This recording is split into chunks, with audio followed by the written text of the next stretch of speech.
This channel does not promote any violent, harmful, or illegal activities. All content provided by this channel is meant for an educational purpose only.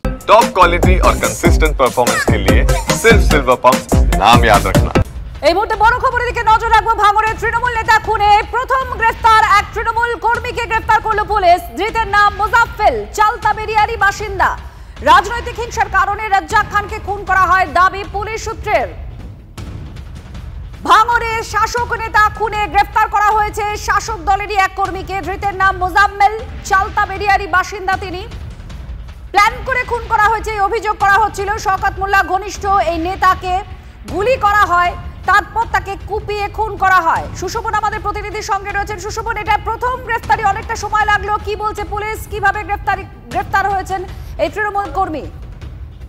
দেখো, পুলিশের প্রথম থেকেই সন্দেহ হয়েছিল যে একেবারে যে রাজ্জাক খান সেই খুনের ঘটনায় কোথাও হিংসা জড়িয়ে রয়েছে এবং সেই জায়গা দিয়ে কিন্তু পুলিশ তল্লাশি অভিযানে নামছিল এবং কিন্তু এই ব্যক্তি বর্তমানে তৃণমূল করে। কিন্তু এই যে মোফাজ্জল নামে যে ব্যক্তি, সেই ব্যক্তিকে মূলত আজকে গ্রেফতার করেছে উত্তর কাশীপুর থানার পুলিশ সূত্রে খবর যে এই মোফাজ্জল এক সময় কিন্তু দাপুটে তৃণমূল নেতা ছিল। মোফাজ্জলকে কোথা থেকে পুলিশ গ্রেফতার করেছে সুশোভন? দেখো, ওই এলাকা থেকেই তাকে গ্রেফতার করা হয়েছে, একেবারেই চালতাবেরি অঞ্চল থেকে এখনো পর্যন্ত প্রাথমিকভাবে যে আমরা তথ্য পাচ্ছি।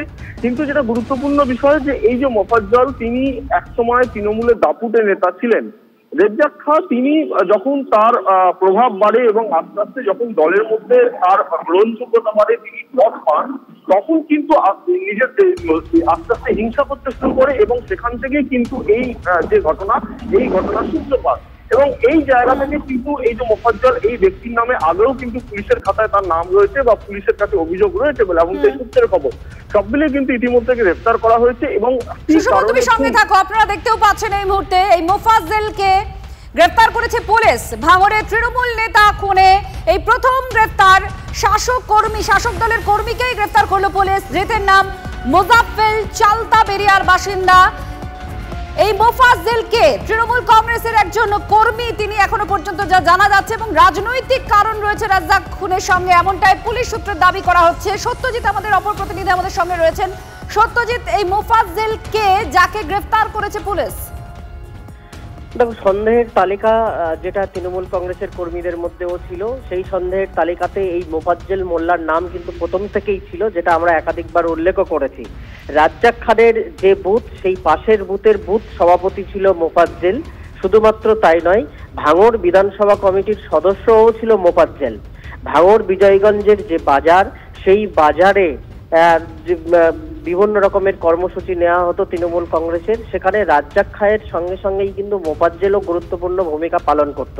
শুধুমাত্র তাই নয়, জানিয়ে রাখবো যে এই পঞ্চায়েত ভোট, বিগত যে পঞ্চায়েত ভোটে যে একটা ঘটনা ঘটেছিল, ভাঙড়ে 7 জনের মার্ডার হয়েছিল এবং বেশ কিছু দোকান গাড়ি ভাঙচুর হয়েছিল, পুড়িয়ে দেওয়া হয়েছিল, সেখানে এই মোফাজ্জলেরও কিন্তু একটি দোকান পুড়িয়ে দেওয়া হয়েছিল। অর্থাৎ বলা যেতে পারে মোফাজ্জলের ক্ষতি হয়ে থাকলেও পঞ্চায়েত ভোটে তার পরবর্তীতে কোনো একটি জায়গায় রাজ্জাক খানের উত্থান এবং মোফাজ্জলের অবনতি কিন্তু দেখা যাচ্ছিল। অর্থাৎ রাজনৈতিকভাবে জায়গা দখলের ক্ষেত্রে রাজ্জাক খান এগিয়ে যাচ্ছিল, অপরদিকে মোফাজ্জল খান কোনো একটি জায়গায় তার অবনমন ঘটছিল। সেই জায়গায় তার একটা মনের ভিতরে ক্ষোভ, তার রাগ হয়ে থাকতে পারে এবং সেই বিষয়টাকেই গুরুত্ব দিয়ে পুলিশ দেখছে। এবং শুধুমাত্র আজকের গ্রেপ্তার নয়, আমরা দেখেছি রাজ্জাক খান খুনের পর থেকেই এই মোফাজ্জলকে সব টার্গেট ছিল এবং তাকে একাধিকবার জিজ্ঞাসার জন্য থানায় নিয়ে এসেছে, জিজ্ঞাসাবাদ করেছে এবং সেক্ষেত্রে পুলিশের যেটা প্রাথমিক অনুমান, তার বক্তব্যের মধ্যে বেশ কয়েকটি অসঙ্গতি রয়েছে এবং সে কারণের জন্যই তাকে গ্রেপ্তার করা হয়েছে আপাতত। পরবর্তীতে তদন্তের পরেই জানা যাবে এই খুনের আদতে মোটিভ কি ছিল বা শেষ কতটা যুক্ত ছিল কি ছিল না, সেটা কিন্তু পরবর্তীতে তদন্তের পরেই পরিষ্কারভাবে জানা যাবে। ধন্যবাদ সত্যজিৎ মণ্ডল, আমাদের প্রতিনিধি জানাচ্ছিলেন মোফাজ্জলকে। আর একটা প্রেক্ষাপট তুলে ধরছিলেন আমাদের প্রতিনিধি। ভাঙড়ের তৃণমূল নেতা খুনে তৃণমূল নেতাকে গ্রেফতার করলো পুলিশ। মোফাজ্জল চালতাবেরিয়ার বাসিন্দা এবং এর আগে নির্বাচনের সময় যে হিংসার ঘটনা ঘটেছিল ভাঙড়ে, বেশ কিছু দোকানপাট ভাঙচুর হয়েছিল, আগুন লাগিয়ে দেওয়াও হয়েছিল। এমন ঘটনার সময় এই মোফাজ্জলের দোকান ধ্বংস হয়ে যায়, একেবারে নষ্ট হয়ে যায়। আর সেই কারণেই এই খুন, নাকি রাজনৈতিক আরো কারণ রয়েছে, অন্য কোনো কারণ রয়েছে, সেটা পুলিশ এখন দেখছে যে খুনের মোটিভটা কি।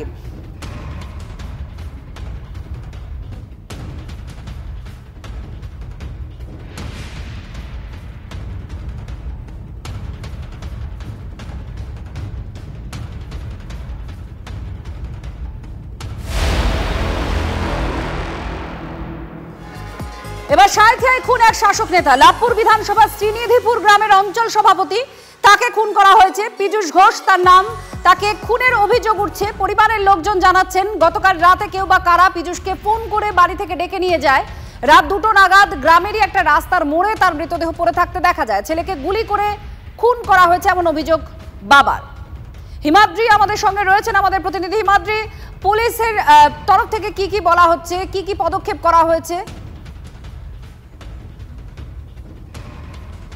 হ্যাঁ দেখো, এই মুহূর্তে আমি কোনারপুর গ্রামে দাঁড়িয়ে রয়েছি। এই যে বাড়ির ছবি দেখাবার চেষ্টা করব, এটা হলো ওই যে তৃণমূল নেতার মৃত্যু হয়েছে, তাকে গুলি করে খুন করা হয়েছে, সেই তৃণমূল নেতার বাড়ি। সেই বাড়িতে কিন্তু ইতিমধ্যে তার পরিবারের লোকজন রয়েছে, তার আত্মীয় স্বজনরাও আসতে শুরু করেছে। কিন্তু বিষয় হলো যে কি কারণে খুন করা হলো সেটা কিন্তু ইতিমধ্যেই পুলিশের পক্ষ থেকে খতিয়ে দেখা হচ্ছে। ইতিমধ্যেই কিন্তু 3 জনকে আটক করা হয়েছে সাঁইথিয়া থানার পক্ষ থেকে। এই 3 জনের কোনো রাজনৈতিক পরিচয় রয়েছে কিনা বা এই 3 জন কোন কাজের সাথে যুক্ত এখনও পর্যন্ত সেটা পরিষ্কার করে পুলিশের পক্ষ থেকে বলা হয়নি। পাশাপাশি এই যে গ্রাম, সেই গ্রামের ছবিটাও দেখা করার চেষ্টা করব। এই যে রাস্তা রয়েছে, এই রাস্তা দিয়ে কিছুটা গিয়েই কিন্তু গ্রামের মোড়, এবং সেই মোড়ের মাথাতেই কিন্তু গুলি করে খুন করা হয়েছে। গতকাল রাত্রি 2টো নাগাদ গ্রামের লোকজন এবং পরিবারের লোকজন দেখতে পায় যে সেখানে নিথর দেহ, রক্তাক্ত দেহ পড়ে রয়েছে এই তৃণমূল নেতার। এরপরেই কিন্তু খবর দেওয়া হয় পুলিশকে। ঘটনাস্থলে পুলিশ আসে। ইতিমধ্যেই মৃতদেহকে ময়নাতদন্তের জন্য বোলপুর হাসপাতালে নিয়ে যাওয়া হয়েছে। তুমি সঙ্গে থাকো, কি বক্তব্য উঠে আসছে, অভিযোগ কি উঠে আসছে পরিবারের, শুনুন।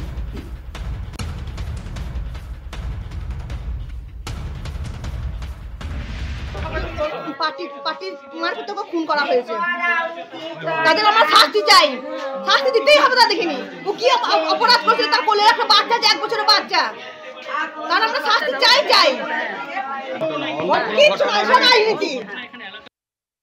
এটা তো চক্রান্ত করে খুনটা হয়েছে। এই চক্রান্তটা কারা করলো এটা তদন্তের বিষয়, এবং চক্রান্ত না করলে সে হঠাৎ করে রাত্রিবেলাতে বাড়ি থেকে বেরিয়ে গেল কেন।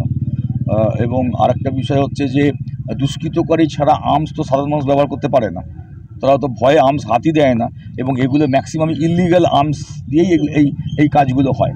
তো তাহলে এটা সম্পূর্ণ পুলিশের তদন্ত ছাড়া এই ইলিগাল আর্মস কারা ব্যবহার করলো এবং ক্রিমিনাল অ্যান্টি সোশ্যাল কারা, তারা কোথায় থাকে, কী বিষয়টা সম্পূর্ণ পুলিশের তদন্ত। আমাদের তদন্তর দিকেই আমরা তাকিয়ে আছি। এটা দুষ্কৃতকারীদের কাজ, এবং যারা চাইছে বাংলাকে অশান্ত করে তুলতে এবং বাংলায় একটা অশান্তি লাগিয়ে নির্বাচনের প্রাককালে এটা প্রমাণ করার চেষ্টা করছে যে পশ্চিমবাংলায় আইনশৃঙ্খলার অবনতি হয়েছে, তাদেরই এটা কাজ বলে আমার প্রাথমিকভাবে মনে হয়। পুলিশ তদন্ত শুরু করেছে, তদন্ত সাপেক্ষে যেটা উঠে আসবে সেই ব্যাপারে পুলিশ নিরপেক্ষভাবে তার বিহিত ব্যবস্থা করবে, আইনগত ব্যবস্থা নেওয়া হবে। এই সরকার যত তাড়াতাড়ি বিসর্জন হবে পশ্চিমবঙ্গের প্রত্যেকটা মানুষের জন্য মঙ্গল, এবং এই ঘটনার তীব্র নিন্দা করছি। এবং সমস্ত মানুষ যাতে সুরক্ষা পায় তার দায়িত্ব সরকারকে নিতে হবে। এবং যেভাবে পশ্চিমবঙ্গে প্রতিদিন প্রতি মুহূর্তে মানুষ নির্যাতিত, খুন, সন্ত্রাস হচ্ছে, এই সরকার যতদিন থাকবে এই ধরনের ঘটনা বাড়তেই থাকবে।